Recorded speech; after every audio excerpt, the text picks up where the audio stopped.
My guest this week here in Kiev is stateless. He's a former president of Georgia, a former regional governor in Ukraine.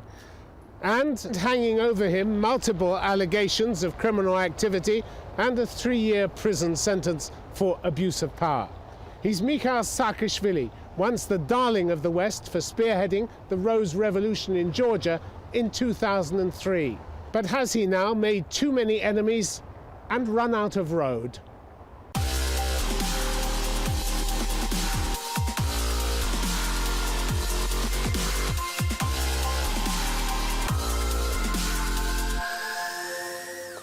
Mikheil Saakasvili, welcome to Conflict Zone. Thank you for inviting me. It's been a bizarre few weeks for you. One moment you're promising to unite the opposition against the president, then you're threatening to throw yourself off the roof of a block of flats. Well, that's not exactly true. I didn't throw myself out. I told them... You threatened to? No, I told them if they come and try to put handcuffs on me, we would all fall. And that was actually the truth. And they never tried it at that place. But I went to the roof because my cell phone was jammed.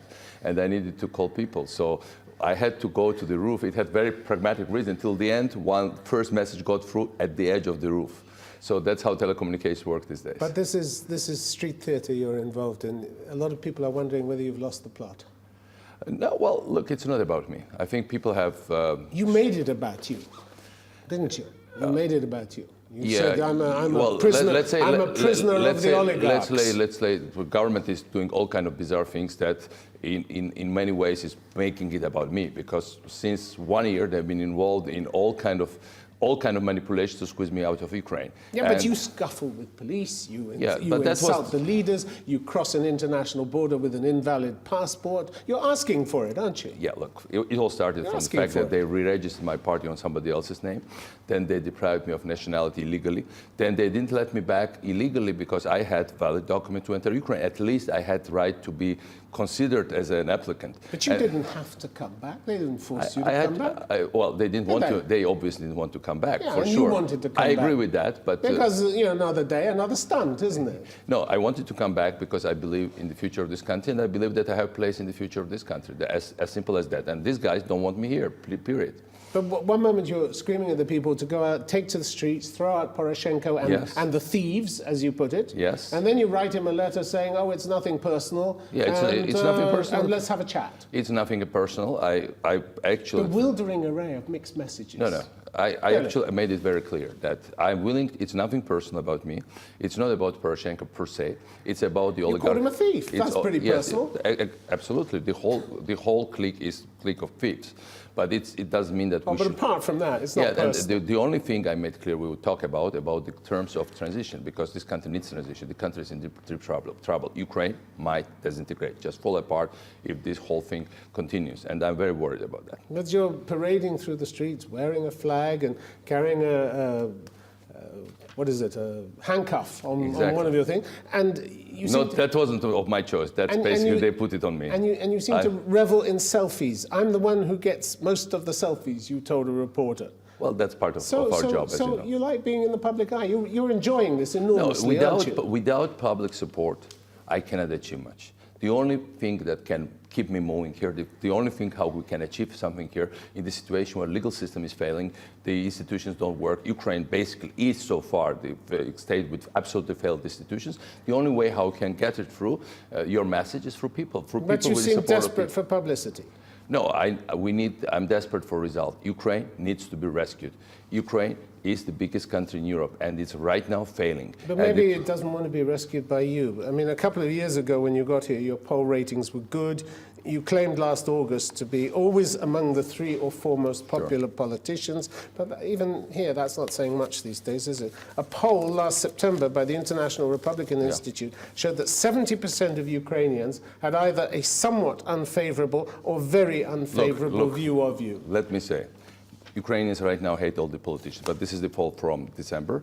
And from the poll in December, 33% of Ukrainians would support my candidates for prime ministership. And actually, they supported, more than half of them support, more or less, 46. This is one poll, but there are plenty of other polls that show you only 2% giving you a very favorable rating. No, only 2%. That's exactly, absolutely not true. But this was the International Republican Yeah, that Institute. was maybe September, whatever, but...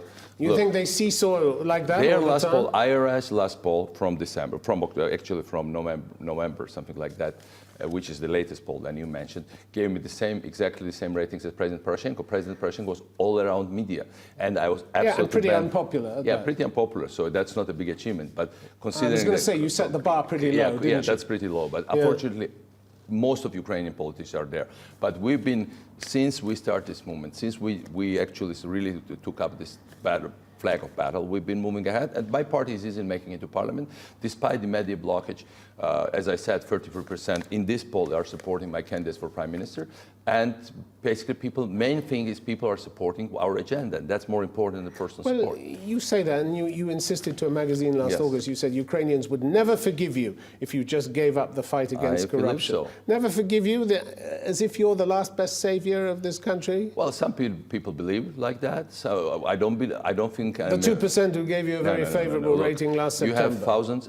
Never since Maidan, ever anybody had mobilized such large crowds in the street of Kiev as we did in December.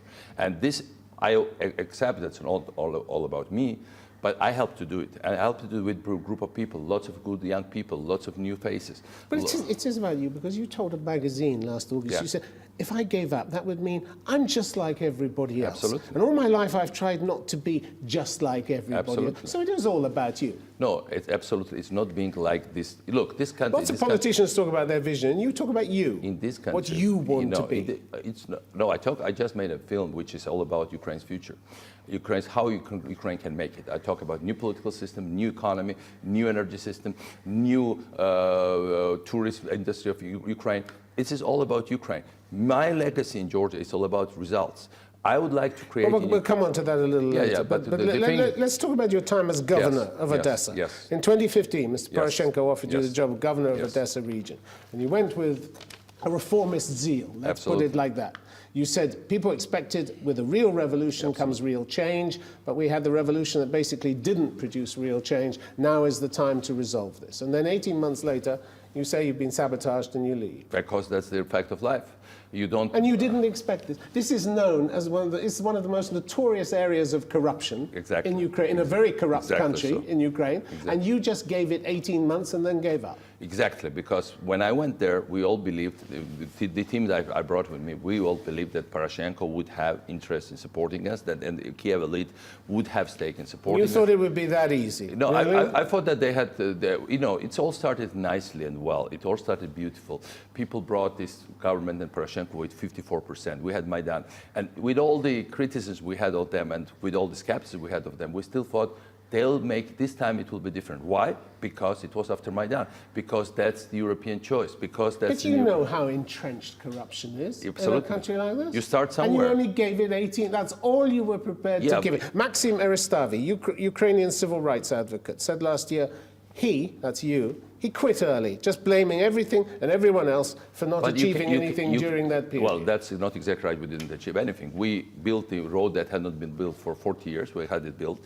We brought a lot of new people for the customs. So the first time in history of that city of Odessa, customs, police, and prosecutors were not corrupt. That's quite an achievement. Well, now, I would have preferred to build a new Singapore there, or indeed a new Batum. It didn't exactly work. That needs another level of support. But we showed the people the difference, and I think that's some kind of legacy. Even if I'm totally unhappy with it, and I'm not satisfied with my performance, but we could achieve as much as we could. Let me put it to you, Mr. Saakasvili. The trouble was the job wasn't high profile enough, wasn't big enough, didn't have enough power, and you're still hungry for power, aren't you? Look, the job of Odessa governor was very high profile in Ukraine because it was the front line of fighting basically against corruption and for unity of Ukraine. But you told a Western journalist in last December, that you had your eyes on a role in a future government, ideally as prime minister.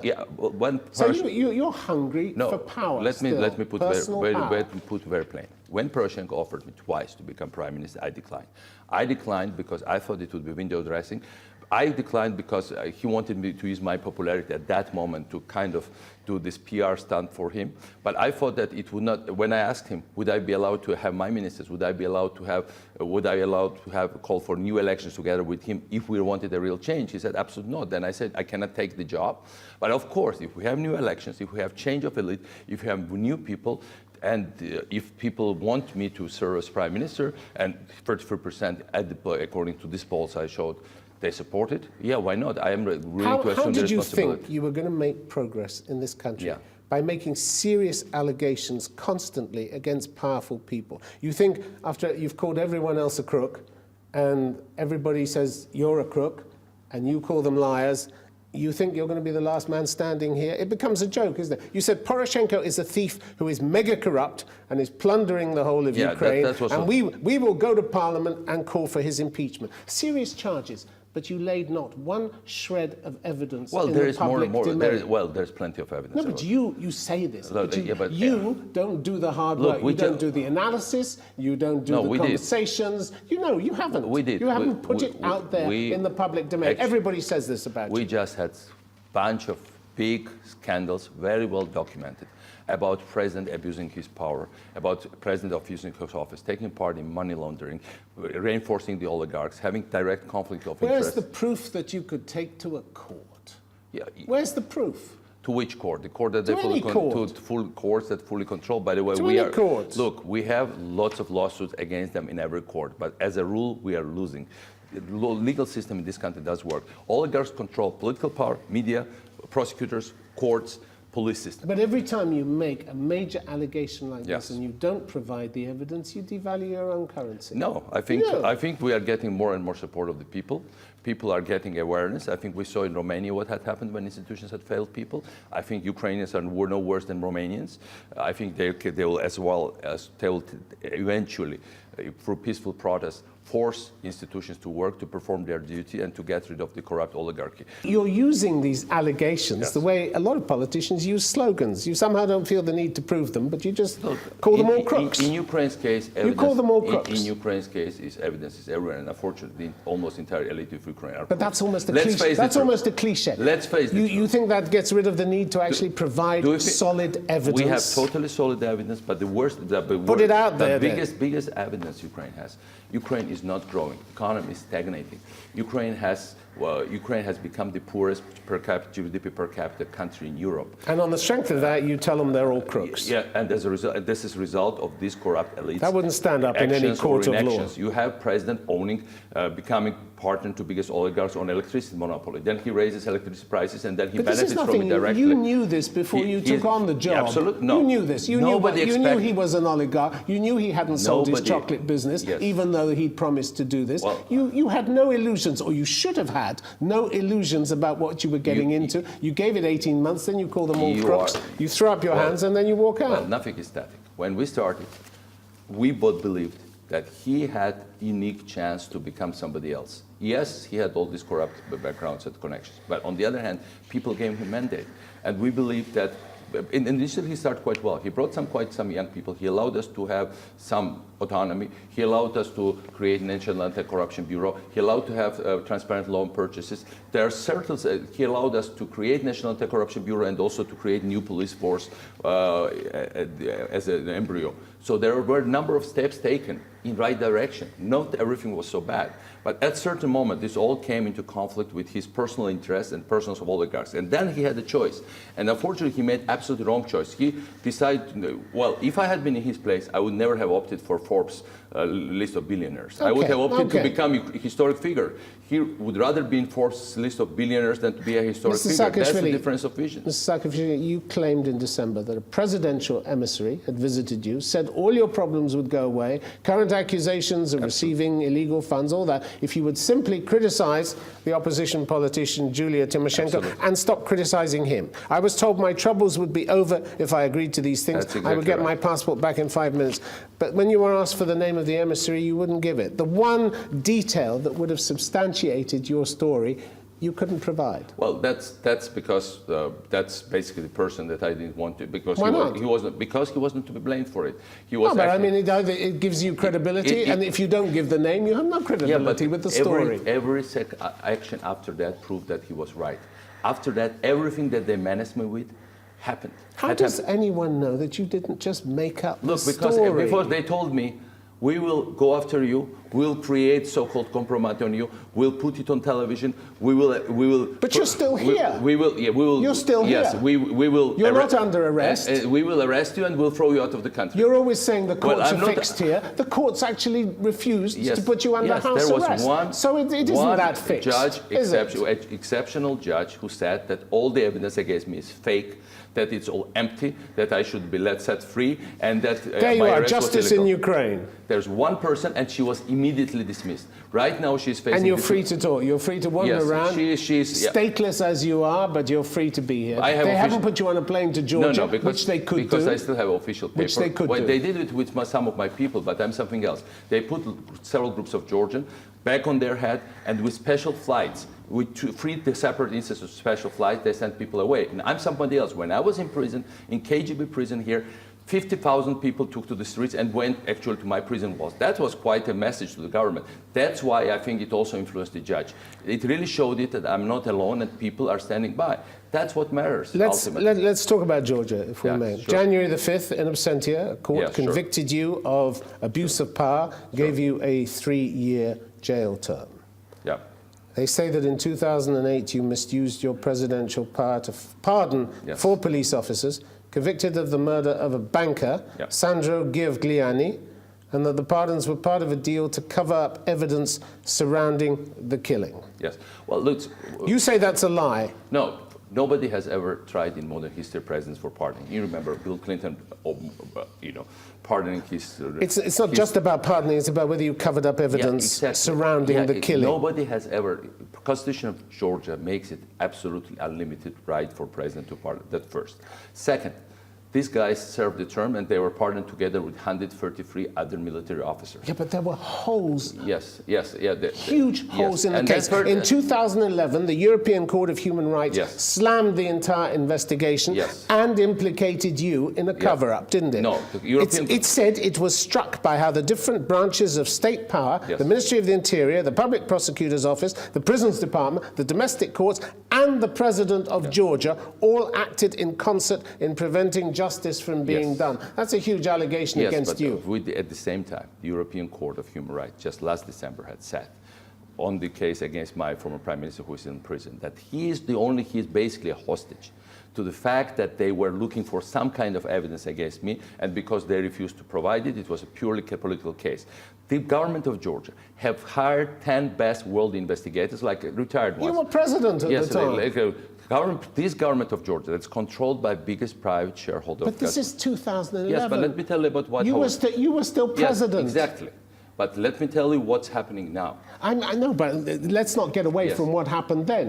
There was a huge outcry in Georgia about this. Yes, European Court had criticized this, but on the other hand, President had unlimited right to pardon, and this case is purely political. And I'll tell you what. The suggestion was, Mr. Saakasvili, that Giovagliani was murdered on the orders of one of your senior colleagues, and that 4 policemen were persuaded to take the hit in return for big money and early release. The people who murdered, who got in this manslaughter history, they were convicted and they served big part of their... They were convicted in a trial where the judge didn't even ask about their motives. But you know, the trial was faulty all the way through. You know that. The same judge, this very same judge, has been used in cases against my government members already by this government. So judges, unfortunately... Look, and the mother of the victim was threatened and told to stay silent, offered money if she stayed silent, and told she would be silenced if she opened her mouth. This case was dirty through and through, wasn't it? Mr. Sebastian, look,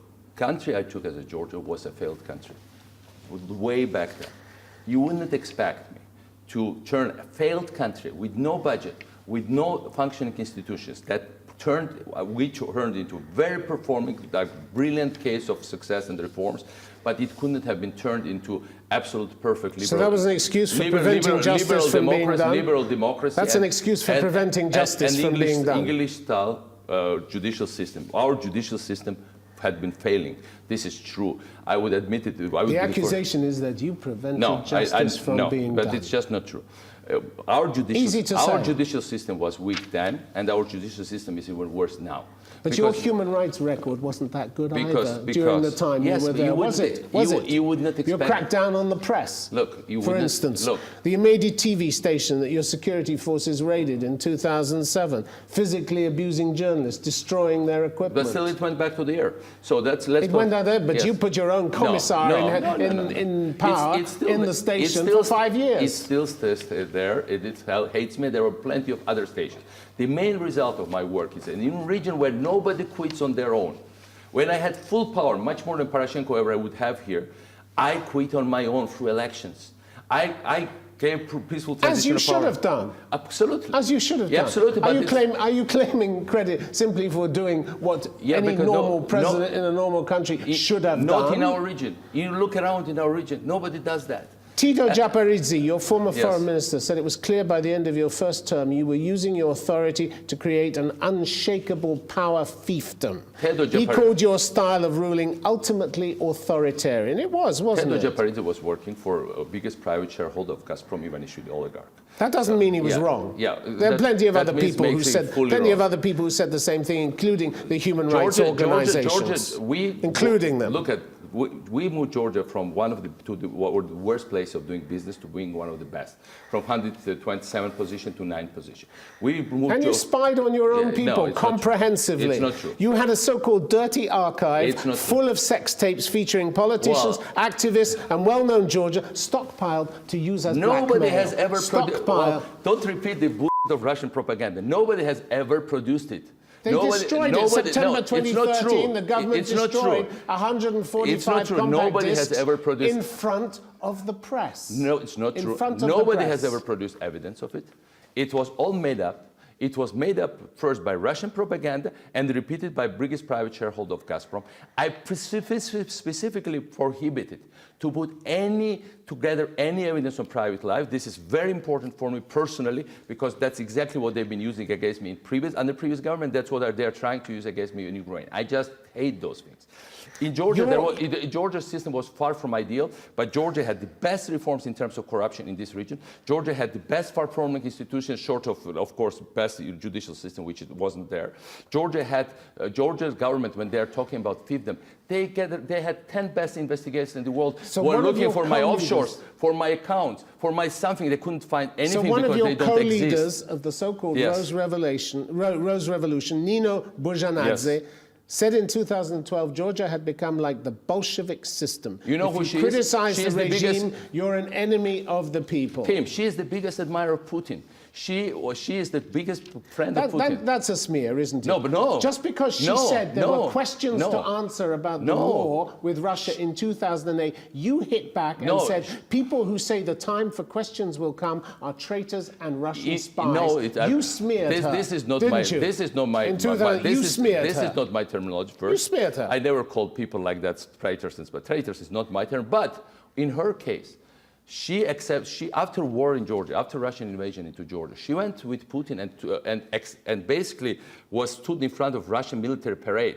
troops that killed her compatriots. She doesn't deny that she talked to Putin. She's the person to smear her as a Russian agent, without any proof at all. What proof you need? She stands next to Putin, calls her role model, says what Putin wants to do. She never called him a role model. Of course she did. She never called him a role model. That it's an insult to compare Saakasvili to Putin because Putin is a role model. She wasn't the only one criticizing your handling of the war, was she? Yeah, but she's not the right person. She wasn't the only one. The EU criticized your handling of the war. Well, they said that they delivered a damning indictment of you, accusing your administration of effectively starting the war. No, that's not what they said. They said through a penchant, they said, for acting in the heat of the moment. No, that's what they said about you in 2009. No, that's not what they said. They said that Russian troops were the first to enter Georgian territory, but the big action was started by our response. And you know, I would see any other president in the world not responding to foreign army entering the territory. And they said the investigation decided that both sides bore responsibility for the conflict. That they did say.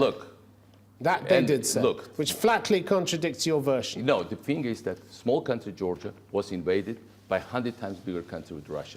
And every time So why'd you get into a war with them? There is a trend to blame the victim, because then international community had to do something about it. But despite the fact, after Ukraine had happened, after that we have so much evidence gathered after that, it's all painfully obvious what was happening. The international community did help you, and now you're looking, here you are in Ukraine, you're looking for help from the international community. Yeah, of course, and always. You say you'll fight to the end. Fight for what? Stay out of jail? No, I can. Fighting for look, these for days? God's sake, I can take plane tonight and leave it and stay out of the jail. I can go to any country So in why Europe. don't you? Why don't because I have my Because you're fight here. enjoying it. You're having the time No, of your life. because and you're different from everybody else. We come back to what you said. I don't want to be the same as everybody because else. oligarchs are winning in Georgia, in Moldova, in Ukraine, all around the place, and we cannot give him such an easy right. We cannot give him such an easy victory. These guys are humiliating people. They are corrupt. They are killing the prospects and future for this country. Ultimately, they will blow up these countries because these countries will disintegrate. And I cannot sit somewhere in Netherlands and look at it quietly. I just cannot do it. Mikheil Saakasvili, good to have you on the program. Thank you for inviting me. Thanks very much indeed. Thank you. Thank you.